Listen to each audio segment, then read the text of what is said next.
Pokémon, c'est méga violent en fait. Le premier épisode de Pokémon est d'une violence incroyable. C'est vrai. Le gamin, je crois que c'est dit dans l'épisode, le gamin il a 8 ans, il lui donne un Pokémon et il fait bah vas-y, pars arpenter les routes tout seul et tout. Et dans le premier épisode, il se fait déjà bolos par des Pokémon par les sauvages oiseaux. et tout. Par les Par des oiseaux. oiseaux sauvages qui le tabassent et tout. Mec, il a 8 ans le pauvre. Comme tu le sais, Paul, on commence d'habitude chaque épisode avec une question. Aujourd'hui, j'ai commencé avec un coup de gueule. Vas-y. Enfin, je vais commencer quand même avec une question. J'ai quand même une question. Tu vois, t'es un gars, toi, sophistiqué. Tu lis environ 300, 400 livres par an, à peu près. Qu'est-ce que tu penses de ce concept psychologique préféré des gens dans mes commentaires YouTube, le biais du survivant? Là, tu me prends au dépourvu. Je n'ai pas réfléchi à ce que je pense. T'en as C'est le entendu truc parler sous-côté. Il dans faut me tes dire nombreuses sous-côté, lectures. sur-côté, tu vois. Ouais, Là, je peux répondre. exactement. Parfait. Une question oui ou non, t'as raison. Sur-côté, sous-côté. Je pense sur-côté au final. Ouais. Ok. Sur-côté. Ça tombe bien parce que mon coup de gueule du jour, c'est que le biais du survivant, c'est une excuse pour les losers. Et je m'explique. Pourquoi? Tu vas avoir une vidéo YouTube, donc en fait, ça vient contexte de ma dernière vidéo que j'ai sortie, où on parle notamment d'un gars qui s'appelle Sam Soulek, un ami du podcast dont on a déjà parlé. Et les gens sont en train de mettre un commentaire, le commentaire, c'est biais du survivant. Qu'est-ce que le mec est en train de me dire quand il me dit biais du survivant? En fait, il dit deux choses. Le premier, c'est que le succès, c'est purement aléatoire. En gros, il y a 1 milliard de mecs qui font Ça des arrive trucs par hasard. random, et par hasard, boum, Sam Soulek, il a explosé. Numéro 2, il n'y a rien à apprendre des gens qui réussissent. Puisque c'est aléatoire, on ne peut pas analyser Sam Soulek et comprendre. La question, et pourquoi est-ce que je dis que ce mec, c'est une excuse de loser? C'est si tu penses que les gens réussissent par hasard, déjà, il n'y a rien à faire, donc c'est une excuse. Et si tu penses que tu peux pas apprendre quelque chose d'un mec qui a réussi à faire un truc, où est-ce que tu vas apprendre, en fait? Quel est le critère que ces gens attendent, qu'on leur ait dit, voilà une étude sur 10 000 personnes, et on a découvert que les gens qui font X ont plus de succès que les gens qui font Y. Cette étude, elle n'existe pas, elle est impossible à faire, en fait. Donc la seule chose qu'on a, c'est imparfait, mais c'est d'analyser les gens qui sont venus avant nous, qui ont fait des choses, voir ce qui a marché pour eux ou non, essayer d'en tirer les conclusions. C'est évidemment imparfait parce que, numéro 1, Il y a plein de facteurs aussi. le timing, les circonstances sont différents. Donc, alors, tu peux pas refaire Facebook. Tu peux dire, OK, du coup, Mark Zuckerberg, il a fait un réseau social. Je vais faire un réseau social. Ce serait débile parce qu'évidemment, à l'époque, il n'y avait pas un réseau social dominant. Aujourd'hui, il y en a un. Tu peux pas être Warren Buffett parce que Warren Buffett, il a commencé à investir à l'époque où les mecs, ils imprimaient les comptes annuels sur des papiers. Il y avait encore beaucoup d'inefficacité dans la bourse. Tu vois, c'est évident que le timing, les circonstances sont différentes. C'est évident que les forces et les faiblesses de chaque personne sont différentes. Genre, tu peux pas dire, j'ai étudié la vie de Arnold Schwarzenegger, je vais faire la même chose et donc je vais avoir le même succès. C'est évident que t'es pas Arnold Schwarzenegger. Et finalement, il y a des éléments purement random, non réplicables. Donc, un exemple de ça, c'est Bill Gates. Dans son lycée, ils avaient genre les premiers PC des États-Unis. Genre un des 100 Il a premières rencontré personnes. Paul Allen au bon moment. Il a eu des bonnes rencontres. Ça, aussi. c'est évidemment, tu vois, impossible de répliquer ces éléments. Donc, évidemment, ce serait idiot de dire, j'ai étudié un mec, je vais essayer de répliquer de A à Z sa vie, tu vois. Mais il y a des patterns, quoi. Mais il y a des patterns, c'est ça. C'est que si tu penses que le succès est purement random, ça excuse le fait que tu n'as pas réussi, tu n'as rien fait, ouais, peu importe, c'est random. Et peut-être d'ailleurs que si le succès est purement random, toi-même, Jean-Michel, tu vas peut-être un jour devenir multimillionnaire. Alors qu'en fait, au-delà de jouer au loto, c'est impossible pour une personne random au-delà de jouer au loto, de faire un gros héritage ou de marier une personne qui est riche. Ça arrive pas par hasard. Ça n'arrive pas par hasard, quoi. C'est à ça. Donc, une analogie simple, tu vois, dans la vidéo Sam Soulek, c'est genre, c'est la même chose que la muscu, tu vois. Tu dis, ok, Sam Soulek, il a un corps inhabituel. Tu fais, est-ce que si tu reproduis exactement le programme de musculation de Sam Soulek, tu vas avoir le même corps? La réponse, c'est probablement pas. Probablement que Sam Soulek, il a en plus des éléments génétiques et en plus des trucs qui dit pas aussi ouvertement l'usage de stéroïdes, ce genre de trucs, tu vois. Mais si tu dis, biais du survivant, donc du coup, la muscu, ça sert à rien pour se muscler, c'est assez débile en fait. Je pense que c'est le problème des gens avec la nuance. T'as un autre truc aussi que les gens ont du mal à capter. C'est par exemple, Jeff Bezos, il a reçu 300 000 $ de ses parents quand il avait genre 30 ans. Alors qu'en fait, c'est plutôt lui qui les a laissés entrer au capital qu'autre chose. Tu vois. Il n'avait pas tellement besoin, il a réussi à lever de l'argent facilement. Ils disent, il a reçu 300 000 $. C'est pour ça que t'as Amazon qui vaut un trilliard, toi. Non, 99% des gens, tu leur donnes cet argent, ils en font rien. Et donc, je pense que les gens ne pourraient pas nuancer. Effectivement, ça aide beaucoup. Toi, il avait des avantages au départ. Mais c'est pas arrivé par hasard non plus, toi. Ils ont du mal à mettre un peu le truc au milieu, quoi. Ils ont du mal à comprendre de dire, il y a des trucs que je peux pas répliquer et il y a des trucs potentiellement que je peux essayer d'émuler, tu vois. Par exemple, si tu regardes Jeff Bezos, il y a des trucs vachement intéressants sur les stratégies de gestion au sein d'Amazon et tu dis, si j'ai envie de mieux gérer ma boîte, je peux pas dire, ok, c'est random, donc je peux rien apprendre de la stratégie de gestion d'Amazon. Tu dis un truc, par exemple, le concept, tu vois, d'une équipe peut être nourri par une pizza, donc une équipe, ça doit faire maximum 5-6 personnes, au-delà, ça fait trop de monde. Le concept de, si tu veux faire une innovation, en faire la deuxième priorité de quelqu'un, ça assure que cette innovation, elle va jamais réussir. Tu vas se dire, tu vas prendre une personne qui est peut-être déjà accomplie dans ton entreprise, le mettre sur un nouveau projet qui donne rien. Tu vois, c'est des trucs qui sont contre-intuitifs. Et évidemment, c'est des conditions qui sont nécessaires mais non suffisantes. C'est-à-dire, tu peux tout bien faire et quand même rater. Tu peux faire toute la stratégie d'Amazon et quand même rater parce qu'il te manque d'autres conditions, il te manque les éléments sur le marché, etc. Mais tu observes des patterns. Tu observes des patterns, par exemple, que tu vois, si tu observes que Justin Bieber, il faisait des vidéos, un jour il a été repéré par quelqu'un d'autre, tu dis, ok, si je veux devenir musicien, il faut que je sois repéré par quelqu'un. Donc tu observes quand même, te dire, comment est-ce que je me mets dans cette position. Si tu observes que les chansons qui réussissent aujourd'hui, c'est des mecs qui pop sur TikTok, même chose, tu dis, du coup, il faut que je sois sur TikTok. Est-ce que ça veut dire que tu fais une chanson sur TikTok, tu vas réussir? Non, mais ça veut dire que... tu rentres dans le jeu. Il faut que tu rentres dans le jeu, il faut que tu sois quelque part, quoi. Ça va pas arriver purement par hasard. Et je dirais que ces conditions nécessaires, mais non suffisantes, elles sont évidentes dans plein d'éléments, genre... si tu veux devenir riche, tu es quasiment obligé de monter un business. Si tu veux devenir musclé, tu es quasiment obligé de pousser de la fonte. Est-ce que tous les gens qui le font vont réussir? Non. Mais il y a quand même un pattern. Donc ça m'amène à la question de la chance. Je pense que les gens ne comprennent pas en fait ce que ça veut dire que la chance. Les gens disent, ok, il y a une part de chance, une part d'aléatoire que tu dois... Sur tout succès incroyable, que ce soit Jeff Bezos, Bill Gates, Sam Sulek, c'est évident qu'il y a une part d'aléatoire. Mais les gens, ils disent, c'est de la chance, donc en fait, c'est un jet de dés, ça aurait pu arriver à n'importe qui. En fait, la réalité, non. C'est que le monde est trop complexe pour être totalement modélisé. En fait. Ce que ça veut dire, c'est que tous les résultats de Sam Sulek, de Bill Gates, de Elon Musk, c'est des conséquences logiques et inévitables de toutes les actions qu'ils ont faites, étant donné l'état dans lequel ils ont trouvé le monde. L'élément qui est imprévisible, c'est qu'eux, ils ne pouvaient pas connaître le monde comme il était. Ils ne pouvaient pas savoir qu'il y allait avoir telle ou telle chose qui allait se passer. Elon Musk ne pouvait pas savoir que Internet, ça allait se dérouler de cette manière ou qu'il y allait avoir telle opportunité dans l'espace, etc. Et c'est là où, effectivement, il y a de la chance, c'est-à-dire que la personne ne pouvait pas avoir tout prévu à l'avance. Tu vois. Mais ça ne veut pas dire que c'est aléatoire et que les choses se produisent sans raison. Les choses se produisent comme une raison, c'est juste que nous, à l'avance, on ne peut pas les faire. Donc, ça veut dire que dans toutes nos actions, il y a une part d'incertitude. On fait ce podcast et peut-être que dans 10 ans, les gens se diront « Ah ouais, mais ils avaient de la chance, ils ont commencé super tôt. » Mais en fait, de là, nous, on est, c'est juste, on se dit... Potentiellement, le podcast, il peut marcher. Potentiellement, il peut ne pas marcher. Il y a une part d'incertitude et il faut qu'on l'accepte, de dire peut-être qu'on arrive trop tard, peut-être qu'on arrive trop tôt, peut-être qu'on n'a pas le bon format, etc. Mais c'est pas que c'est aléatoire, c'est simplement qu'on ne peut pas connaître tous les paramètres. Donc les gens dans les commentaires me disent « Mais arrête de nous faire croire que Sam Sulek, il avait tout prévu et tout. C'est juste un mec qui est venu. » Mon premier contre-argument, c'est « Regarde son corps, quoi. Est-ce que Sam Sulek, il ressemble à un mec qui prévoit pas trop les trucs. Oh là là, par hasard, un jour, il s'est dit, ouais, c'est vrai, j'ai un corps incroyable. Tu vois. En plus, son corps, ça n'a pas lui pris très longtemps parce qu'avant, il était genre plongeur ou un truc comme ça. Il avait un corps assez différent. C'est un gars qui a décidé de dire, ok, je vais devenir un bodybuilder. Tu me dis que ce mec, il est arrivé, il s'est dit, je vais faire une vidéo YouTube par jour. Et ce que les gens comprennent pas, c'est qu'ils n'ont jamais fait du montage. Est-ce que sa vidéo a pop dès la première vidéo? Je crois que ça a explosé sa non. Parce qu'il y a la question aussi, peut-être qu'au début, il a dit, il faut que je tente, il faut que j'y aille. Et ça a fonctionné et après, il est resté là-dessus, quoi. C'est aussi possible, non? En fait, sa première vidéo a beaucoup de vues, mais je pense pas qu'il les a fait la première semaine. Tu vois. Je pense que les gens sont revenus voir, etc. Mais je pense que ça a marché assez rapidement pour lui, notamment parce qu'il a popé assez bien sur tout de même. En fait, en un an, il a fait 0 à 3 millions, donc ça n'a pas pris très longtemps. Mais ce que je veux dire, c'est que c'est un mec qui est arrivé, il s'est dit, je vais poster des vidéos. Même les vidéos qui demandent peu de montage de Sam Sulek, s'il fait le montage lui-même, il en a pour 2-3 heures minimum. Parce qu'il a quand même pas mal de rush. Il faut qu'il dérush, il faut qu'il coupe les trucs, etc. Mine de rien, ça demande du temps. Et forcément, dès que tu montes, tu fais un choix. Quoi qu'il arrive, quand tu montes quelque chose, tu fais un choix. Donc exactement. Il a fait un choix. Ça, il fait un choix, mais sur première, tu vois, quand les gens me disent, ouais, ok, tout ça, c'est pas prévu. Si le mec, il pose sa caméra, quand on a enregistré cette vidéo, on a posé la caméra. Évidemment, ça, on va le couper. Le moment où je appuie le bouton et je vais m'asseoir, etc. Si lui, il le laisse, c'est un choix délibéré parce que par défaut, tu le coupes ce truc-là. Tu coupes le début, tu coupes la fin. Lui, il le laisse, c'est évidemment un choix par défaut. Même chose sur la miniature, en fait. Les miniatures de Sam Sulek, tu vois, quand tu uploades une vidéo, YouTube te demande, vas-y, donne-moi une miniature. Donc lui, il doit aller choisir une miniature dans sa vidéo. Il choisit juste de ne pas mettre un texte sur Photoshop, etc. Tout ça, c'est des choix.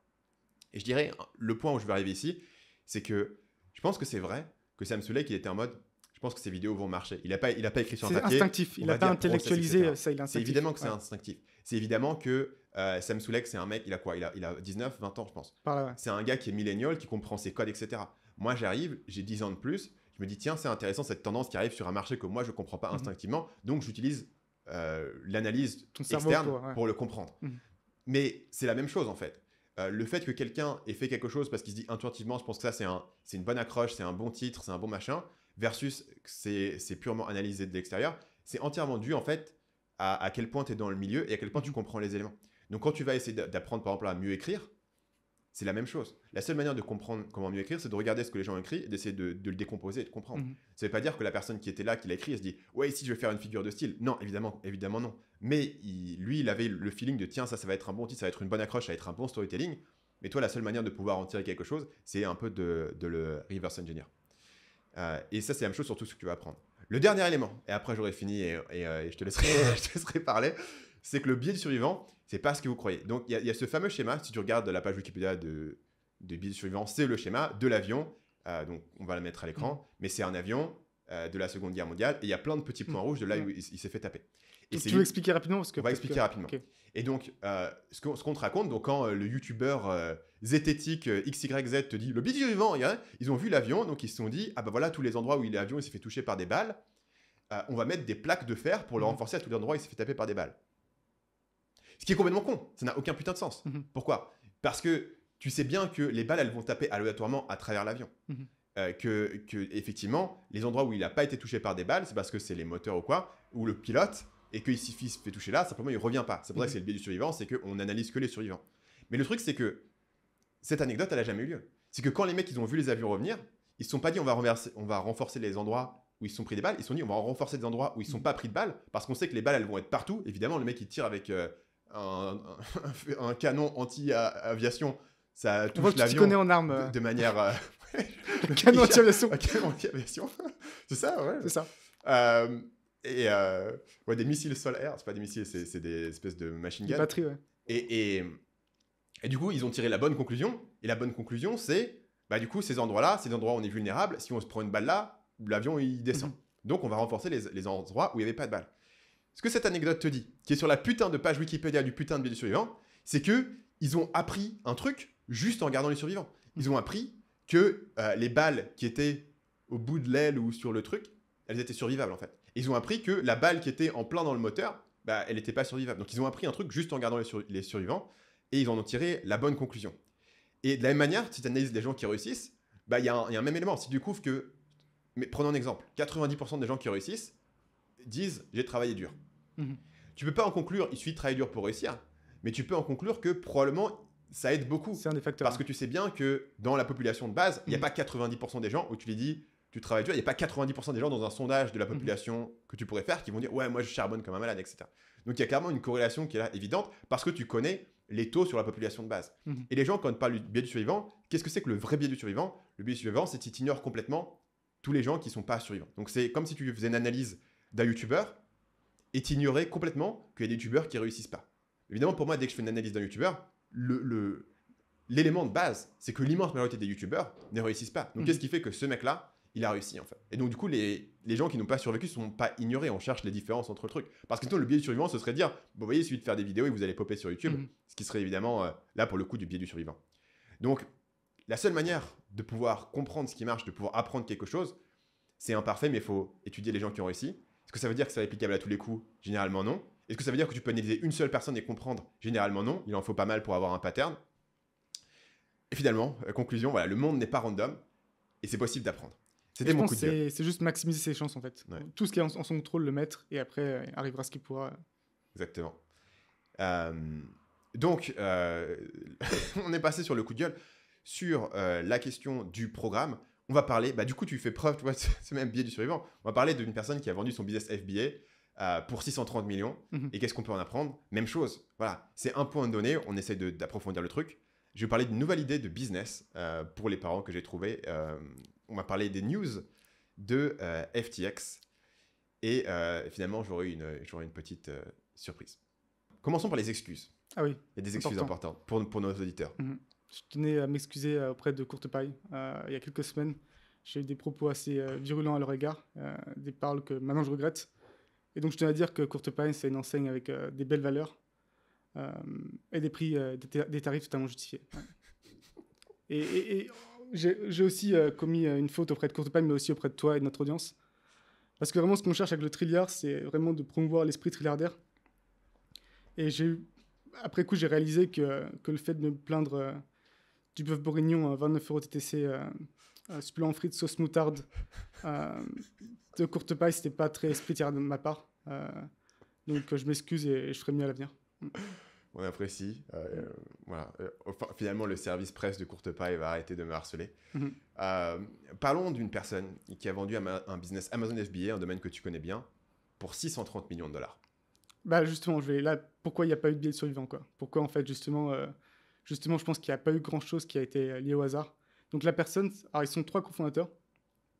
Ils ont créé le business en 2017 par là, et ils l'ont vendu en 2022. Donc en 5 ans, ils sont passés de 0 à vendre pour 630 millions de dollars à un grand groupe, un grand conglomérat. Et il y a pas d'éléments intéressants là-dessus. Déjà, le prix qu'ils ont vendu, c'est un multiple de x14, ce qui n'existe pas en Amazon, quoi. Donc x14, c'est sur le bénéfice. Les bénéfices annuels. Et sur Amazon, généralement, c'est x3, x4, x5, par là. Parce qu'ils étaient stratégiques. Et en fait, ce qu'ils ont créé, c'est plus compliqué que ça encore. Ce qu'ils ont amené sur le marché américain à l'époque, la marque s'appelle Hero Cosmetics. Et c'est des Mighty Patch. Donc, en fait, c'est des patchs que tu mets pour l'acné et qui sont censés, en gros, améliorer ton acné, quoi. Donc, les gens les mettent. J'ai des doutes sur l'efficacité réelle des patchs, mais ce que ça a permis, c'est qu'en gros, quand les gens se voient dans le miroir, ils voient plus leur acné. Donc, ils ont l'impression qu'il y a une session de contrôle, en fait. Ils font quelque chose. Les masques, non? C'est pas un truc genre, si t'as un bouton, tu peux le masques masquer. Aussi. C'est ça, les masques aussi. Et après, je crois que tu mets du maquillage dessus pour le faire aller avec ta peau et on le voit plus trop. Tu peux faire ça aussi. Mais là où ils ont des gros volumes de vente, c'est que les gens qui ont de l'acné, ils ont de l'acné partout. Donc, tu as peut-être 14 boutons, tu vois. Donc, si tu en utilises 14 par jour, tu peux imaginer à quel point ça peut acheter. Et ça coûte combien un patch? La boîte, c'est $10, je pense, pour 32 fois je sais pas combien de patchs. Donc, c'est assez cher. Hein, et c'est les plus chers de très loin. Et je pense, $10 pour 32 patchs? Je crois que c'est ça. Il faudrait revérifier. Mais c'est assez cher. Ouais. Maintenant, tu as des lots de 100, 140 patchs pour le même prix. Mais ils sont encore devant parce qu'ils ont la marque. Et c'est justement pour ça qu'ils ont réussi à vendre. C'est à un prix aussi cher parce qu'ils ont une excellente marque. Et la marque joue beaucoup pour ce genre de produit.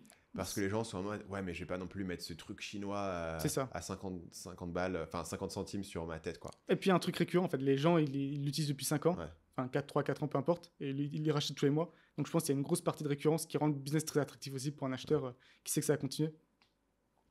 Et justement, je pense que c'est exact. En fait, c'est parfait par rapport à ce que tu viens de présenter, parce qu'il y a un mélange de chance et de skill. Donc, la partie chance, c'est vraiment que je t'ai mis un graphe. En gros, Acne Patch, ça n'arrivait pas. C'est un peu eux qui ont apporté la catégorie. Donc, la femme, elle vivait en Corée. Elle a vu ce produit. Elle a dit, c'est incroyable, tout le monde l'utilise, c'est génial. Il n'existe pas aux US. Boum, elle l'a amené aux US. Donc, ça, c'est un peu la chance dans le sens, c'est partiellement. Déjà, elle a bien fait les trucs, mais forcément, tu n'as pas 36 000 produits comme ça qui n'existent pas aux US que tu peux amener et qui vont exploser autant, quoi. Maintenant, c'est une énorme catégorie. Ouais. Donc, elle arrive au bon moment. Donc, elle ne pouvait pas savoir, en fait, que parmi tous les produits qui existent en Asie, mais qui n'existent pas aux US, celui-là, il allait prendre plutôt qu'un autre. Là, c'est là, il y avait des éléments inconnus. Mais encore une fois, je pense qu'il y a plein de gens qui ont eu l'idée et il y a très peu qui l'ont fait au final. C'est toujours un peu ça. Et par contre, la partie où c'est vraiment pas de la chance, et c'est ça qui m'a impressionné, j'ai rencontré brièvement en 2019.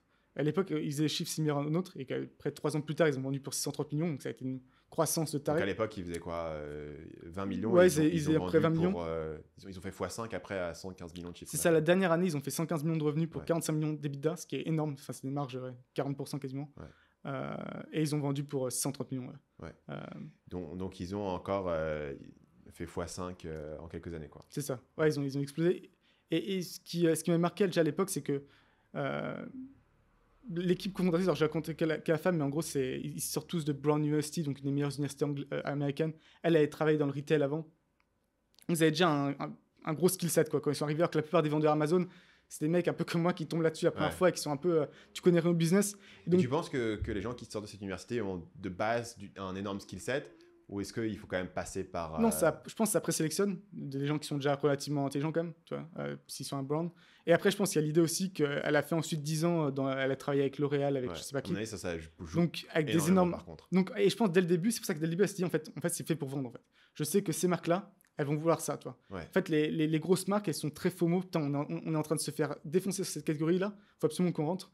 Et t'as un mec qui s'appelle Moaz Ali, qui a un native deodorant, qui a des déodorants sans aluminium, donc qui sont sains et ainsi de suite. Ouais. Il a eu le même playbook. Il s'est dit, c'est sûr qu'à un moment, je crois qu'il a vendu à Procter & Gamble. Et qui se sont dit, on ne veut pas se faire remplacer dans les supermarchés quand ils sentaient la traîne venir des déodorants sans aluminium. Et ils ne savent pas créer, c'est pas évident pour eux de créer des produits, c'est pas forcément... et donc, on achète et c'est bon, quoi. Donc, quand tu disais que c'était une acquisition stratégique, c'est ça qui explique en fait le multiple de x14 versus un multiple de x3 qui est habituel. Ça veut dire que pour eux, en fait, ils sont prêts à payer plus, ils sont prêts à payer 4 fois plus que ce qu'un acquéreur purement financier qui est là juste pour le cash flow péré. dans la mesure où ils se disent, en fait, pour nous, il y a un on a danger loupé le train, existentiel, quoi. faut qu'on l'achète le Ouais. train, quoi. Ok. C'est un peu ça.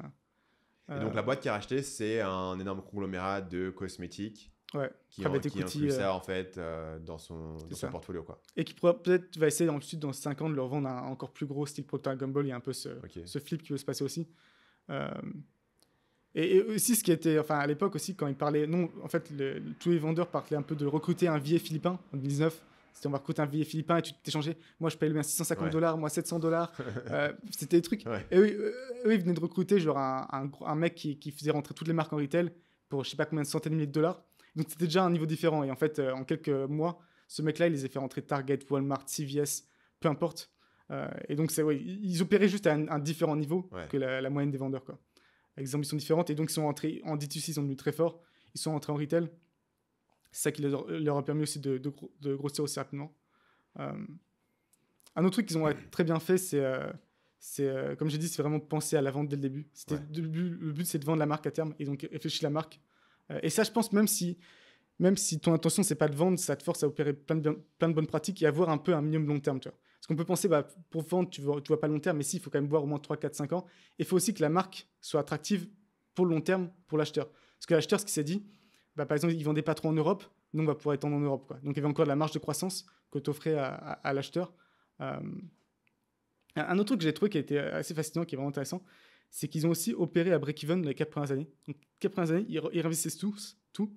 Et la dernière année, ils ont voulu montrer on peut être rentable. Et là, ils ont fait rentabilité maximum, quoi. Donc, encore une fois, 115 millions de revenus, 45 millions d'EBITDA, c'est monstrueux. Pour montrer, encore une fois, à l'acheteur, regardez, on vous le file, c'est ce qui va vous rapporter. Et je pense, depuis, ça a encore grossi. Donc, en effet, c'était un bon achat pour le coup. Et le dernier truc aussi, un truc moi, dans lequel je suis pas bon du tout, c'est un peu tout le côté brand building. Donc, ils ont fait 0 discount. Ils ont été à fond aussi sur les canaux sous-pricés. Donc, c'était sur TikTok en 2020, quand il n'y avait encore pas beaucoup de monde et que ça ne devait pas être très cher de prendre des gros influenceurs, de faire des vidéos, d'obtenir des clics. Et encore une fois, ils ont assez rapidement, Amazon c'est bien, mais on va rentrer en D2C, enfin on va faire notre propre site et on va aussi pousser retail. Ils ont fait les trois en même temps, ce qui est très très compliqué à opérer en fait. Mais pareil, c'est la raison pour laquelle ils ont des prix assez élevés, parce qu'ils savaient qu'avec des prix pas chers, peut-être ce serait mieux sur Amazon, mais se tirer une balle dans le pied pour retail, parce que CVS ou Target, ils veulent pas vendre, ils veulent pas être en concurrence avec niveau prix avec Amazon, quoi. Et sur la question de la marque, j'ai l'impression que toi, c'est pas un truc que tu priorises tant que ça, même aujourd'hui, parce qu'à chaque fois que tu me parles de produits que tu as, c'est des produits un peu random. À un moment, tu avais la marque que tu construisais un peu vers les gamers, etc. Mais quand tu me parles de produits aujourd'hui, j'ai l'impression qu'ils sont pas brandés, c'est un peu des opportunités random que tu trouves sur Amazon. Comment est-ce que tu réfléchis à cette importance de la marque, dans la mesure où tu peux toujours copier un produit, mais une fois que tu as la marque, ça crée un effet de levier. Mais pourtant, quand tu lances un nouveau produit, parfois, toi, tu me dis juste, ah, mais là, j'ai remarqué qu'on peut en vendre 2000 par mois, donc c'est bon, on va y aller. C'est un grand débat interne que j'ai, parce qu'il y a vraiment les deux modèles sur Amazon, c'est assez fascinant. Donc, le modèle, je pense, plus exemple, c'est. Après, ils viennent, à force de volume, tu finis par devenir une marque, toi, mais tu as une marque qui s'appelle Utopia sur Amazon, qui vend en gros des trucs pour lit, et ils font 700 millions par an, toi. Et eux, ils sont à 10% de marge, mais ils font des volumes de port. C'est le 5e, peut-être que je te raconterai l'histoire une fois, c'est le 5e plus gros exportateur du Pakistan. Donc, c'est un délire. Mais en fait, en réalité, je pense qu'Amazon, c'est pas le plus simple pour vraiment créer une marque. Et la réalité, c'est qu'en fait, on n'a pas le skill. Moi, personnellement, et dans la boîte, on n'a pas le skill set pour vraiment établir une marque, toi. Donc, actuellement, on sait comment ça fonctionne, on sait qu'on trouve une opportunité d'y aller rapidement. Mais à terme, je vais arriver à ça aussi. C'est un peu ce. Mais je pense qu'il y a beaucoup de vendeurs qui sont à un petit niveau, qui sont obsédés par la marque et qui, en gros, stagnent Toi, ils font moins d'1 million, 500 000, peu importe, parce qu'ils essayent de faire d'Instagram, du TikTok et autres, alors qu'ils ne vendent même pas encore correctement sur Amazon. Donc, je dirais que c'est plus ça la raison, c'est qu'en fait, on n'est pas vraiment capable, à l'heure actuelle, de vraiment cartonner là-dessus. Mais on tente des trucs, on fait des Kickstarter et autres, donc on commence à apprendre un peu à tâter le terrain et à voir ce que ça peut donner. Mais ça va être vachement dur à partir du moment où tu as plein de catégories de produits différents, en fait. Est-ce que tu as déjà décidé quelle allait être la marque, tu vois, sur laquelle tu mets toute ton énergie? En fait, nous, le truc, c'est qu'on a une partie, on source les produits et on fait des petites modifications, et on a aussi une partie où on design les produits nous-mêmes. Et donc, clairement, pour les produits on design nous-mêmes, c'est là qu'on va pousser la marque, parce que c'est là qu'on aura des produits uniques, et c'est là qu'il y aura la plus de valeur ajoutée et qu'on sera plutôt à copier, ainsi de suite. Parce qu'en fait, eux, c'est un peu une exception, parce qu'en beauté, tu peux un peu jouer là-dessus, parce que c'est possible que les patchs soient exactement les mêmes entre une marque qui est 50% moins chère. Ouais. Mais dans la beauté, les gens savent pas trop, tu vois pas en fait. Vraiment le C'est ça. tester, en fait. Tu peux pas savoir. Alors qu'il y a plein d'autres catégories, ça se voit en fait. Et ça marche pas. Sur La marque marche moins bien, l'électronique, toi. les mecs vont littéralement démonter ton clavier C'est comme ça. ils l'ont fait chez Ali Abdaal Et ils sont. et dire ah bah du coup C'est est-ce qu'il a utilisé un truc, surpricé. Ouais. Donc je pense que c'est aussi ça dépend beaucoup des catégories. Ouais. Et notamment tout ce qui est beauté, ouais, tu peux faire un peu ce que tu veux là-dessus.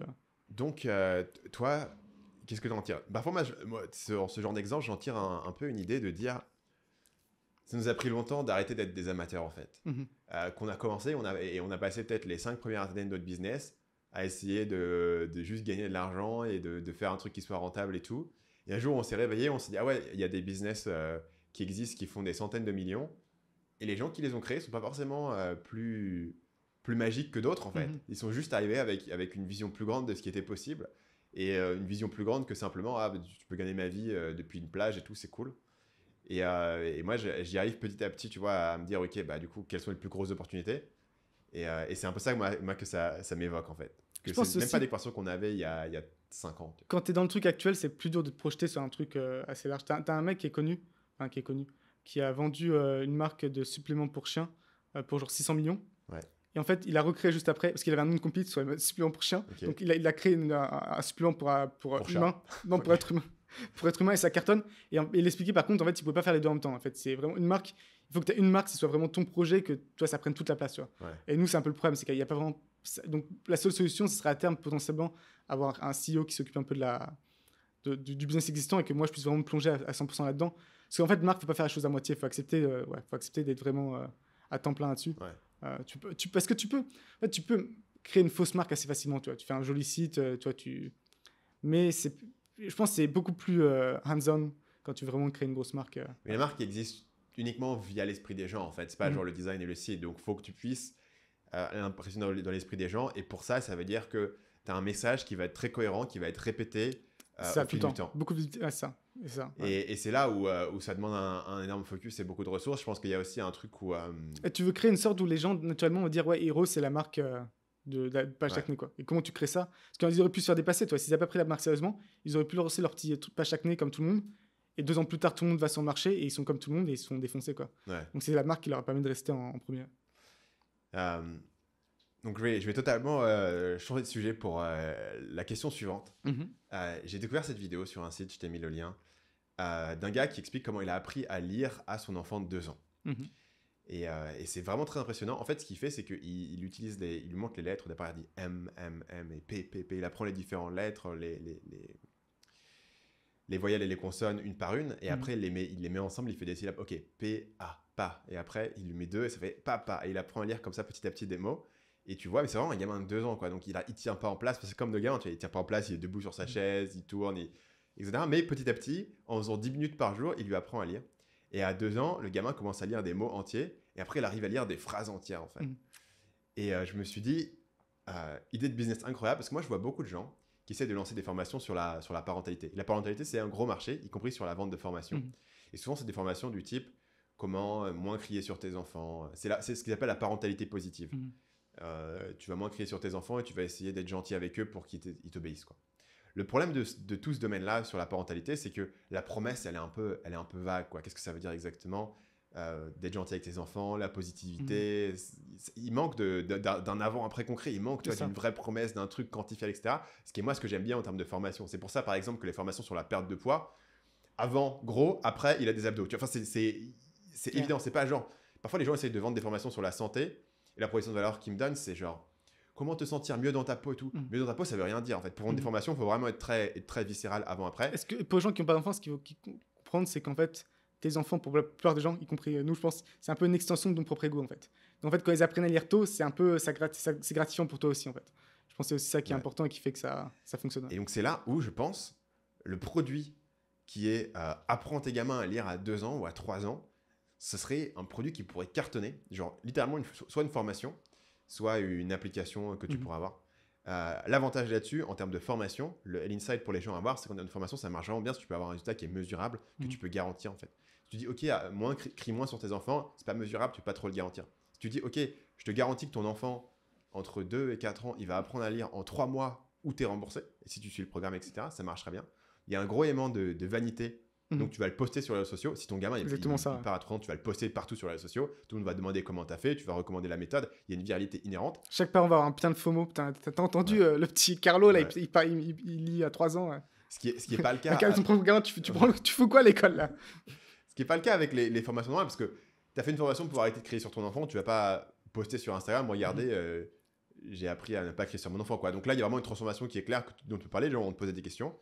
En termes de marketing, c'est assez facile. Pour moi, en termes de marketing, c'est évident qu'il faut aller influenceur maman, influenceuse maman en l'occurrence, et dire ok, voilà, j'aime bien ton contenu et tout, j'ai fait ce programme, est-ce que tu veux le tester pendant 3 mois et me donner ton retour, je te le file gratos, si ça te plaît, tu peux poster et tu pourras avoir une commission dessus ou je te paierai, etc.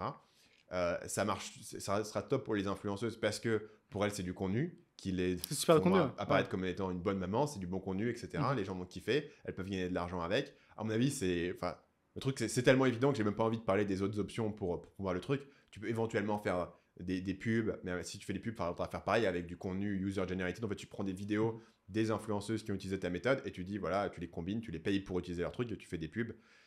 Et à mon avis, il y a un petit kicker, il y a une petite cerise sur ce gâteau-là, c'est que ça va être controversé en fait. La presse va être en mode regardez maintenant comme ça et maintenant il faut apprendre à lire à 2 ans et puis qu'est-ce qui se passe, voilà ses parents Tiger Moms et tout, tu vois, je pense que ce serait pas une bonne idée de faire des faux articles justement faire poster comme ça où la presse le déteste, tu vois. Encore une fois Taboola avec il martyrait son enfant, il le force à lire à 3 ans, boum, tu cliques et tu fais ça et à mon avis toute la communauté des profs et tout, des pédagogues vont détester parce que c'est trop tôt, blablabla, tu vois, enfin comme on dit c'est pas bien de sauter des classes. À mon avis, il y a une fraction de la population qui va détester, mais en critiquant le truc, quand un youtubeur, tu vois, bien pensant et tout, va faire une vidéo pour chier sur ce truc-là, il y a plein de gens qui vont dire ah ouais, cool, on peut apprendre à lire plus rapide, tu vois, ça existe et tout, et ça va promouvoir le truc. Donc je pense que là, il y a vraiment une opportunité intéressante. En tout cas, de toute la parentalité, c'est l'opportunité la promesse en fait, la plus forte que j'ai vue pour faire une formation. Tu devrais aller là-dedans, tu vois, arrêter Marketing Mania, tu stoppes tout et tu vas là-dedans. C'est le problème. En fait, je parle souvent sur le podcast des idées où je me dis c'est une trop bonne idée, mais j'arrive pas à le faire rentrer dans ma marque. Ouais. Parce que moi, mon idée aujourd'hui, c'est de se dire, j'ai plein d'idées, mais en fait, il faut que tout fasse levier sur un asset et l'asset, c'est mon audience. Et si un truc, je peux pas le vendre à mon audience, je me dis, bon, bah, je pourrais le faire, mais quel avantage j'ai? T'as des stats sur l'âge de ton audience mon plus gros segment, c'est 25-35 ans. Il y a pas mal de parents dans mon audience, mais ils me suivent pas pour la pédagogie enfantine, tu vois, donc ce serait quand même un grand écart. Comment sera-tu suivre si ton gamin lit à 3 ans et aux 2 ans, quoi? Peut-être, ouais. D'un coup, et je pense que, voilà, mais je pense qu'il y a vraiment un truc à faire, voilà. J'irai pas dessus, donc c'est cadeau. Quoique si quelqu'un veut me contacter, moi ça m'intéresserait en fait de faire cette page de vente. Je crois que j'ai juste envie de faire la page de vente. Parce que tu sais exactement ce que tu veux mettre, quoi. Et pas envie de faire le contact quotidien, tu vois, où il faut quand même contacter des influenceurs et discuter avec eux, tu vois. Et pas non plus particulièrement envie de créer la formation. Même le programme, en fait, il y a quand même un pourcentage de gens, je sais pas quel pourcentage de gamins pourrait quand même, ce serait intéressant, mais est-ce que c'est 80% de gamins avec cette méthode, ça passerait? 20%, je sais pas trop, quoi. Ouais. C'est pas encore totalement confirmé. C'est pas confirmé. Mais en fait, à mon avis, est-ce que même les parents ont la bonne pédagogie, seront patients? À mon avis, 2 ans, c'est clairement un outlier. À mon avis, c'est clairement pas le résultat typique que tu peux avoir. Mais c'est pas forcément grave parce qu'en fait, après, tu peux dire, bon, bah, entre 2 et 4 ans. Et tu as 2 intermédiaires, c'est-à-dire peut-être qu'il va pas lire totalement des mots, mais PA, papa, il va dire pas, par exemple. Ça, c'est possible à 2 ans. Et en fait, il peut facilement reconnaître, tu vois, son nom. Enfin, il peut en fait avoir des résultats assez rapides, assez gratifiants. Même si, dans l'absolu, tu vois, les gens vont te dire, c'est ça le truc de la controversion, vont te dire, mais à quoi ça sert vraiment? C'est la course, on détruit l'enfance, etc. Non, on détruit pas l'enfance, c'est 10 minutes par jour et l'enfant il s'amuse en fait. Et lui il avait un argument qui était cool, qui était de dire toute sa vie, mon enfant, c'est moi qui lui aurais appris à écrire. Ce sera un lien toute ma vie avec mon enfant qui a appris à écrire grâce à moi. Je lui ai ouvert la porte de ce monde incroyable et c'est juste une expérience que j'ai envie d'avoir avec mon enfant, tu vois. Si tu l'approches en mode vas-y, il faut que je fouette mon enfant pour me la péter sur Instagram. Évidemment, c'est un peu malsain. Si tu l'approches en mode... Ça marchera pas. Ça, t'as un truc à apprendre avec les enfants, ça marchera pas non plus. En mode, l'enfant, il a envie d'apprendre et tout, on peut s'amuser, c'est cool. D'accord. J'ai une section ensuite sur FTX. Donc, FTX, la raison pour laquelle je parle de ça, c'est que j'avais fait une vidéo à l'époque quand le truc FTX avait explosé en 2022, qui avait fait beaucoup de vues. Et donc, du coup, j'avais envie de faire un peu une update à cette histoire-là. Au départ, évidemment, l'histoire de FTX, c'est Sam Bankman-Fried, ce petit génie qui crée... qui est un trader de génie qui fait plein d'argent en tradant Bitcoin, il a un arbitrage au Japon, etc. Il monte cet échange crypto qui devient le plus gros échange crypto, il lève plein de thunes, tout le monde l'adore, il est sur la couverture des magazines. Du jour au lendemain, il explose, personne ne comprend ce qui s'est passé, et du jour au lendemain, tout le monde est en mode oh là là, quel scammer, je savais depuis le début que c'était ça, alors qu'en fait, il y a 2 semaines, personne ne les entendait, mais tout d'un coup, tout le monde savait que c'était un scammer depuis le début. Et lui, il dit, mais non, c'est juste un problème de liquidité, l'argent est là, voilà, je ne l'ai pas volé, etc. Il va en procès, il dit, vous inquiétez pas, l'argent est quelque part, je ne l'ai pas volé et tout, c'était juste un problème de liquidité. Le juge ne le croit pas, le jury ne le croit pas, il est condamné à 25 ans de prison. Entre-temps, ils ont mis un gars qui est là, qui est devenu une coupe PDG de FTX, qui est là pour récupérer l'argent des créditeurs. Et là, récemment, enfin, il y a genre quelques semaines, le gars a annoncé qu'ils ont récupéré entre 118 et 142% de l'argent qui était dû. Donc, c'est-à-dire que tout l'argent qui est dû aux gens qui avaient perdu leur argent sur FTX va être récupéré. Donc, du coup, SBF avait en partie vrai, c'était un problème de liquidité et qu'ils allaient se retrouver. Cependant, il y a un hic dans cette histoire, un trick. C'est que la manière dont ils ont calculé le truc, c'est en fonction de la valeur des cryptos qui ont été perdus au moment de la faillite, en fait. Donc, évidemment, au moment de la faillite de FTX, tous les cryptos étaient extrêmement basses. Donc, en fait, ils ont dit, OK, toi, tu avais, par exemple, on va prendre un exemple concret en termes de chiffres, tu avais 10 Solana dans ton compte FTX, bah, du coup, tu as perdu 10 Solana. À l'époque, ça valait $143. Évidemment, aujourd'hui, 10 Solana, ça vaut beaucoup plus. Ça vaut presque 1500, donc ça fait quasiment x10 entre-temps. Donc évidemment, on te repaye en dollars à la valeur du Solana en novembre 2022, mais si tu avais effectivement gardé ton Solana dans ton FTX et que tu l'avais gardé, bah, tu aurais pu le revendre 10 fois plus. Donc on te repaye en dollars. Mais c'est quand même impressionnant qu'ils aient récupéré tout cet argent. L'autre exemple de Bitcoin, c'est que si tu avais un Bitcoin sur FTX que tu avais perdu en 2022, ça valait environ $20 000 et maintenant ça en vaut un peu plus de 60. Donc en gros, ça aurait fait 3. En gros, il y a un manque à gagner, mais tu aurais pu récupérer ton principal. Tu aurais pu récupérer ton principal. Ils vont même te payer des intérêts. Ils vont payer quelques pourcents d'intérêts par an, je crois à 5 ou 7% d'intérêts par an aux gens. Potentiellement, il leur restera un petit peu d'argent. Vous payez 9% d'intérêt. Potentiellement, il restera un petit peu d'argent. Et en gros, qu'est-ce qui se passe avec cet argent? Normalement, l'argent qui reste dans le cas d'une faillite va aux actionnaires. Le problème, c'est que l'actionnaire principal, ça reste FBS. Donc, du coup, ils ne vont jamais autoriser ça. Et probablement, ce qui va se passer, c'est qu'en fait, une fois qu'ils ont repayé tous les gens qui ont perdu leur argent dans FTX, donc uniquement les gens qui ont perdu leur argent en investissant leur crypto, pas les actionnaires, le gouvernement américain va va empiler des amendes jusqu'à ce que tout l'argent final reste sur le gouvernement américain. Il y a une dernière anecdote, c'est que quand FTX a fait faillite, il y avait des gens qui proposaient de racheter ton claim à l'argent que tu avais sur FTX. Ce que ça veut dire, c'est que, mettons, tu avais $100 sur FTX, tu dis, bon, bah, probablement tu vas jamais les récupérer. Moi, je te rachète le droit à ces $100 pour $15. Donc, au moins, tu en as 15 qui est garanti maintenant. Et puis, moi, ça sera à moi de m'inquiéter si je le récupère. Et apparemment, il y a certaines claims qui ont été échangées pour 3%. Donc, en gros, si tu avais $100, on te les avait rachetés pour 3. Quoi. Donc, les gens étaient complètement convaincus qu'ils n'allaient jamais revoir un seul centime, que ça valait quasiment rien. Donc, ils se sont dit, bon, bah, $3, c'est quasiment symbolique, mais c'est mieux que absolument zéro. Tu vois. Donc, il y a potentiellement des gens qui ont fait un trade incroyable où, du coup, ils ont racheté des claims pour $3 qui est maintenant. Un petit fois 30, fois 40. On paye out à 100% plus 9% d'intérêt par an. Voilà, ça c'était les petites news au niveau de. Comme quoi, c'était une question de timing, hein, SPF. Hein. Il aurait resté sur le radar un peu plus longtemps. Ouais. Le Bitcoin n'aurait pas chuté autant. Ouais. Il aurait pu continuer. C'est ce que lui il disait depuis le début. Et donc, tu as un monde parallèle où SBF il est encore adulé. C'est le premier trilliardaire. Très probablement. Parce qu'en fait, c'est ce qui s'est passé pour Madoff. Tu vois. Ouais. Madoff, il a duré vraiment super longtemps. Et en fait, il fallait juste à un moment donné qu'il y ait un choc, crise en fait, de 2008, un trigger, tu vois. C'est la crise qui lui l'a fait tomber. En fait, la crise l'a fait tomber, j'ai l'impression, parce que du coup, tous les gens ont perdu de l'argent ailleurs. Ça. Mais leur argent chez Madoff, il continue à monter. Il se passe quoi? Comment c'est possible? Et du coup, ils ont dit, bah du coup, j'ai perdu toute ma thune, Madoff, rends-moi ma thune. C'est ça, il sortait l'argent, plus personne ne rentrait. Bon, c'est un Ponzi, quoi. Et il l'avait pas. Mais la différence de Madoff, c'est qu'il fallait qu'il fasse rentrer les gens pour maintenir le niveau de thune. Alors que SBF, au final, il avait fait des trades qui semblaient être plutôt rentables, toi. Ouais, donc du coup, dans les trades incroyables, on n'a pas parlé, mais comment est-ce qu'ils ont récupéré tout cet argent? Il y a les cryptos qui ont monté et aussi des investissements qu'ils ont fait. Donc, il y avait Solana qui a beaucoup monté et apparemment, SBF avait misé beaucoup sur Solana, qui a fait, comme on l'a dit tout à l'heure, x10. Ils avaient investi beaucoup dans l'IA, Robinhood. Robinhood, c'est autre chose. Il a investi dans Anthropic, qui développe le chatbot Claude. Ça a beaucoup monté. Et il avait investi dans Robinhood, l'application de trading / pari sur la bourse, gamification, etc., qui a bien monté. Donc, il a fait des bons investissements. Le problème, c'est qu'il a fait ces investissements avec de l'argent qui n'était pas le sien pour investir. Enfin, il n'y aurait aucun problème s'il avait eu un fonds d'investissement si c'est les déposits des gens sur sa plateforme de trading, c'est beaucoup plus questionnable. Mais voilà, donc il a fait des bons investissements et je pense effectivement que il aurait pu tenir arbitrairement aussi longtemps que nécessaire jusqu'à la prochaine crise, en fait. Exactement identique que pour Madoff. Après, l'autre élément, c'est que sur la crypto, les crises elles sont quand même plus fréquentes et qu'il y avait un élément systémique où en fait FTX était devenu tellement un gros player sur la crypto qu'il y avait beaucoup de corrélations. Mais c'est une des raisons pour laquelle, quand la crise a commencé à arriver en 2022, au départ, FTX, c'était un peu le chevalier blanc de la crypto. Il rachetait tous les projets en faillite. C'est le problème aussi. Hein. Il sauvait tout le monde. Pourquoi ? Parce qu'ils ne pouvaient pas se permettre en fait, d'avoir une crise. Ils savaient que s'il y avait une crise, eux, ils étaient dead. Donc, perdu pour perdu, autant injecter de l'argent dans tout ça. Ils ont aussi mis des centaines de millions quand même dans les influenceurs. Enfin, dans Tom Brady, tout ça, je pense que c'était pas aussi forcément super opportun. Ouais. Mais du coup, ils étaient un peu obligés de maintenir en fait, ce truc-là parce qu'ils étaient fragilisés par cet élément. Mais voilà, c'est là où...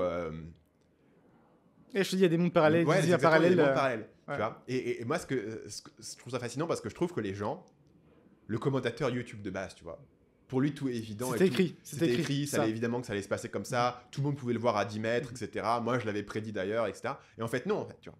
De la même manière où tu reviens en début 2020 sur le Covid, tu peux pas savoir, en fait. Soit ça va être un truc qui va entièrement changer le monde, soit ça va être une petite maladie de rien du tout, etc. Et les gens veulent se dire... En fait, avant, les gens voulaient se dire, c'est évident qu'il n'y a pas de pandémie mondiale, ça n'existe pas, ça veut rien dire. Et après, les gens vont dire, mais c'est évident qu'il y allait avoir une pandémie, comment ça se fait que le gouvernement n'ait pas tout fermé le 1er janvier, etc. En réalité, ils n'arrivent pas à être à l'aise avec la réalité que c'était purement impossible de savoir. C'était ambigu.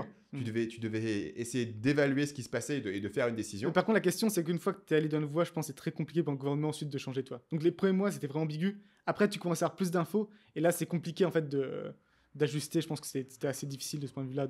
Même en Chine, ils zéro policy pendant genre 3 ans. Du jour au lendemain, ils ont tout jarté, quoi. Ce qui en soi a pas de sens, tu vois. Il y a pas de... Mais parce qu'ils pouvaient pas, ils avaient du mal à juger le truc correctement. Et je pense que tous les gouvernements ont eu un peu ce problème. Voilà, ce qui est encore autre chose, quoi. Il y a un problème évident. Mais ce que je veux dire, c'est, tu vois, que les gens, rétrospectivement, ont toujours l'impression que tout était évident. Et moi, je pense que tout est assez complexe. Et ça, c'est valable aussi, même si tu mets dans les chaussures de SBF en lui-même. C'est-à-dire que je pense que pour lui, il n'y avait pas une ligne extrêmement noire et blanche entre ce qui était OK et ce qui n'était pas OK, en fait. Je pense que c'est évident que le truc était géré n'importe comment. D'un point de vue comptabilité, etc., c'était géré n'importe comment, c'est évident. Que c'était totalement irresponsable. Ça, pour le coup, c'était évident. Mais qu'il ne se rendait pas compte de quel argent il pouvait utiliser ou non. En partie parce que du coup, il n'avait pas suffisamment bien séparé les fonds. Et parce tout le monde disait, t'es incroyable, t'es le mec le plus génial qui existe. Et en fait, à un moment, tu as ça 24 sur 24. En plus, tu prends des médocs qui te stimulent un peu. Tu perds un peu. Je pense qu'il était... je pense qu'il n'avait pas dans son calcul qu'il y avait un pourcentage de risque qui allait se faire choper. Pour lui, tout allait bien se terminer. Il allait... Je pense qu'il a un peu perdu les pédales à ce niveau-là. Finalement, on avait une section où on voulait reparler un petit peu de... En gros, c'est la marque de fabrique de ce podcast. C'est les enfants. On revient un peu à chaque élément sur un peu le prosélytisme des papas qui disent à tout le monde qu'il faut avoir des enfants. Parle-moi des éléments un peu surprenants. Les bénéfices surprenants, les bénéfices cachés d'avoir des enfants. Numéro 6 va vous surprendre. Le numéro 6 va vous surprendre. Déjà, pourquoi on en parle aussi, c'était intéressant parce que j'ai regardé les stats un peu de nos podcasts. Et je pensais que celui sur devenir papa, ça va être en dessous. Toi. Je me dis, les gens sont là pour gagner des trilliards, ils sont pas là pour... Et en fait, non, c'était le double de tous les autres épisodes. Comme quoi, je pense que ça intéresse plus de gens. Donc, c'est pour ça qu'on discute. Et je pense, en fait, ce qui se passe beaucoup avec la parentalité, c'est que les inconvénients sont vraiment très tangibles. Tu as la question de temps, argent, potentiellement sommeil. Alors que les bénéfices, c'est beaucoup plus... Toi, les gens te disent, j'ai jamais senti un amour comme ça. Et t'es là, ça veut dire quoi ? Je sais pas, quoi. C'est le même problème que sur les formations. C'est ça. Et donc, j'essaie... Il faut faire des pages de vente, pareil. À ta copine, présente une page de vente façon marketing manager. Et donc, j'ai listé quelques trucs que je pense qui sont sous-estimés dans le fait d'avoir des enfants. Le premier, et c'est le potentiel comique. Les enfants, ils sont super marrants. Ils sortent n'importe quoi. Ils se cassent la gueule. C'est un cirque constant. C'est vraiment super. À ce niveau-là, tu rigoles tous les jours. Un autre truc aussi que j'ai pas entendu beaucoup de gens en parler, mais moi, c'est un truc vraiment que je trouve sympa. C'est un peu le retour dans l'enfance, dans le sens où tu peux revoir, par exemple, les dessins animés que tu voyais quand tu avais 6, 5 ans, 4 ans. Quoi. Donc, tu regardes Babar avec ton gamin, et c'est super sympa. Tu te retrouves un peu projeté. Toi, la dernière fois que tu avais vu ce dessin animé, c'était littéralement il y a 25 ans. Donc, c'est vraiment une expérience assez unique. Quoi. Moi, d'ailleurs, j'ai essayé de lui montrer un des dessins animés que je préférais quand j'étais gamin, Pokémon. Pokémon, c'est méga violent, en fait. Ah oui, le premier épisode de Pokémon est d'une violence incroyable. C'est vrai. Le gamin, je crois que c'est dit dans l'épisode, le gamin, il a 8 ans, il lui donne un Pokémon et il fait... Bah vas-y, pars arpenter les routes tout seul et tout. Et dans le premier épisode, il se fait déjà bolos par des Pokémon Par les sauvages oiseaux. et tout. Par les Par des oiseaux. oiseaux sauvages qui le tabassent et tout. Mec, il a 8 ans, le pauvre. J'avais pas... Dans ma tête, tu vois, je sais pas, c'était un gars, il avait 16 ans, Sacha et tout. Non, en fait, Il a 8 ans, ouais. Ouais, c'est d'une violence. Et il part de incroyable. chez lui à 8 ans aussi, ça. Il part de chez lui à 8 ans. C'est le Tout japonais. seul hein. dans la route, les mecs veulent fighter. Il se fait tabasser par des animaux sauvages. Enfin, c'est quand même hardcore, quoi. C'est ça. On va attendre un peu. Mais de ce point de vue, même c'est sympa en fait de redécouvrir les trucs en étant adulte. C'est cool. Euh, Les Lego aussi. les Lego aussi, Grosse c'est redécouverte sympa. des Lego. Capla, on a discuté. on Capla, a c'est discuté de sympa Capla. aussi. Et tu te rends compte à quel point t'étais éclaté en Capla, toi. Parce que moi, je faisais aucune des beaux trucs monuments. Moi, je faisais, tu sais, les tours à la con le plus possible. Je vais Pour trouver ensuite le les plus casser. possible, et après on les casse C'est exactement ça. avec des balles. Alors qu'en fait, il y a plein de trucs à faire, quoi. Mais pareil, tu commences à faire ton petit truc et t'as ton gamin qui arrive et qui démolit tout. Et tu sais, il faut te retenir un peu, tu vois. Donc, j'essaie de travailler Pour là-dessus. revenir de... Bah, t'es énervé, toi, t'as passé une demi-heure là-dessus et tu te défonces tout d'un coup. Et il faut être. Le but, c'est de jouer. Il a seulement 3 ans, faut comprendre. Ouais. Et aussi, je pense qu'il est contre-intuitif, en tout cas, c'était pour moi. Après, on a un âge, c'est que forcément, on a nous. Mais et surtout à cet âge-là, quand ils ont 2, 3, 4 ans, c'est un meilleur sommeil. Parce qu'ils se couchent tout le temps, même aux horaires. Ils se réveillent même aux horaires. Donc, il suffit de te calquer à eux. Et en gros, tu te couches assez tôt et tu te réveilles assez tôt. C'est vraiment très simple. Et le dernier point que je m'étais noté, c'est un peu ce que j'appelle la capture du présent. Où, au bout de quelques mois qu'un enfant, tu te rends compte, le temps il passe tellement vite, quoi. Tu dis, en fait, il faut que je capture chaque moment parce qu'il ne va pas revenir, toi. Ils évoluent à toute vitesse. Et donc, ça te force tous les jours à vraiment les regarder et se dire, ils sont comme ça à se monter et ça ne reviendra jamais, quoi. Et du coup, ça solidifie chaque journée, je trouve. Alors que moi, avant, c'était un peu, c'était un peu flou, quoi. Et la fonction sur Google Photos, Incroyable. il y a 1 an, il y a 2 ans. Ça a été tellement plaisir. Incroyable. Ouais, c'était un Quand tu plaisir. as des photos de toi, c'est genre il y a 7 ans, je me dis, mais j'ai la même gueule, je fais les mêmes trucs. Mhm. Quand je fais des enfants, je fais, C'est wow, incroyable. il y a 1 an et tout, là. Ça, c'est incroyable. Et notamment, il y a un effet classique, c'est que des enfants, quand le bébé il a genre 1 mois, 2 mois, 3 mois, quand il est là, t'as l'impression qu'il est mignon. Tu regardes 2 ans après, t'es là, putain, j'arrive pas à croire qu'on pensait que ça serait mignon, quoi. Ce troll Ce et bébé tout, était ouais. horrible, quoi. C'est le bébé le plus moche que j'ai mis de ma vie, quoi. Et donc ça, je pense que c'est un biais cognitif en tant que parent de te forcer à accepter ta progéniture. Mais tous les jours, tu peux revoir, tu vois, il y a 1 an, il y a Ça. 2 ans, il y a 3 ans, tu peux passer littéralement 15 minutes, mais les 15 minutes de plus belle dopamine de ta vie, quoi, à chaque fois et chaque jour, c'est nouveau. Ça, c'est incroyable. Et tu te rends compte vraiment de, ouais, quand même, 1 an, ça fait une différence, quoi. Parce que j'ai l'impression qu'il y a 1 an, j'étais à peu près, je faisais la même chose, j'ai après le même business, tu vois, rien n'a changé fondamentalement. Sauf que les enfants, ouais, ils ont vachement changé. Genre, je regarde ma fille il y a 2 ans, je me dis, mais qu'est-ce qu'elle dit? Elle parle en charabia. Je sais pas comment je comprenais ce qu'elle racontait, tu vois. Et aujourd'hui, elle fait des phrases parfaites, elle articule tout parfaitement. Tu vois, une vraie différence, quoi. Et ça te donne le sens, quand même, du temps qui passe. Moi, j'ai pas l'impression d'avoir changé en tant que personne beaucoup depuis, tu vois, 4-5 ans. Mais ouais, du coup, tu regardes ton gamin qui a 1 an et demi, il y a 6 mois, bah, il était complètement différent, quoi. Ça. Et ça, vraiment, c'est Par contre, il y a un côté un peu truc. triste à ça aussi qui est lié, toi. C'est l'impression, putain, tu voudrais des fois arrêter le temps et qu'il garde le même âge, mais en fait, non, ça Ouais, avance, c'est ça vrai, avance. bah, quoi. c'est un peu aigri. Surtout quand tu vois, tu dis, ah ouais, c'est vrai, quand il était comme ça et tout, il fait plus ça maintenant. Tu vois, je me souviens quand il disait cette expression, mais maintenant il la dit plus. Mais c'est vrai que ça te redonne un peu cette appréciation du truc. Je pense que de toute manière, ta vie, elle passe, tu vois. Et je pense qu'un peu la faiblesse, c'est de pas s'en apercevoir et de pas se rendre compte du temps qui passe. Il y a une phrase que j'avais vue, je sais pas d'où elle vient, c'est le bon vieux temps, c'est maintenant. Ouais. Je pense que c'est assez vrai en fait. On pense jamais que c'est maintenant le temps auquel on pensera dans 5 ans en Ouais. disant c'était incroyable. Donc essayer de se rappeler ça, je pense que ça a beaucoup de valeur. Il y a une citation dans The Office où il y a le gars qui s'appelle Andy qui est là, il dit, ah, ça serait bien si on pouvait savoir qu'on est dans le bon vieux temps pendant qu'on est dans le bon vieux temps. Tu vois. Et je pense que avec les enfants, tu as un peu cet élément. Tu as besoin de se dire, ah ouais. C'est incroyable. T'as mis des enfants à Disneyland, tu fais ah ouais, bah, c'est un truc. Dans 15 ans, potentiellement, on regardera les photos de quand on a été à Disneyland. Tu vois, tu te rends compte que tu es en train de faire un souvenir parce que ton enfant, il va avoir cette expérience qu'une fois. Il va avoir sa première fois sur un cheval qu'une fois, sa première fois à la piscine qu'une fois. Tu vois, donc tu sais en fait que c'est la première fois qu'il va avoir à faire ce truc-là. Pour terminer cet épisode. On espère que vous êtes convaincus que c'est J'espère bon. que Là, ce soir, vous savez ce que vous avez à faire. Donc l'appel à l'action. Bah, du coup, l'appel à l'action, j'allais dire aux gens de s'abonner sur YouTube et de laisser un commentaire avec le numéro d'abonnés qu'ils ont. Mais à la place, je vais leur dire appel à l'action, allez faire des enfants. J'ai remarqué aussi dans les commentaires, beaucoup de commentaires très positifs sur ta prise de muscle. Ah Les gens, je pense, en écoutant Nomad Digital, s'attendaient à ce qu'on soit tous comme moi, tu vois, dégringalés et tout. Ils ont vu Paul et se sont dit, waouh, Paul, en fait, c'est un ouf. Voilà. Donc j'ai remarqué ces commentaires. J'ai remarqué aussi tous les gens qui postent des commentaires. T'as marqué mon changement parce que je me dis ça avait plus trilliardaire quand même. J'ai marqué aussi. Je me suis dit, le son, ça va un peu plus cher, toi. Là, c'est plus trilliardaire, entrepreneur à Dubaï. Tu vois, je me suis dit, il y a un truc qui marche mieux, quoi. Il y a du mieux. Il y a du mieux au niveau de la qualité vidéo et tout. Petit à petit, on se professionnalise.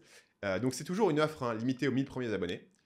Si vous êtes parmi les 1000 premiers abonnés sur YouTube, vous avez un numéro. Vous savez exactement quel numéro vous êtes. Vous pouvez regarder quand vous cliquez quel numéro il y a. Et vous pouvez nous le donner dans les commentaires. Et quand on aura 1000 abonnés, après, il y a juste marqué 1000 abonnés, 1100 abonnés, etc.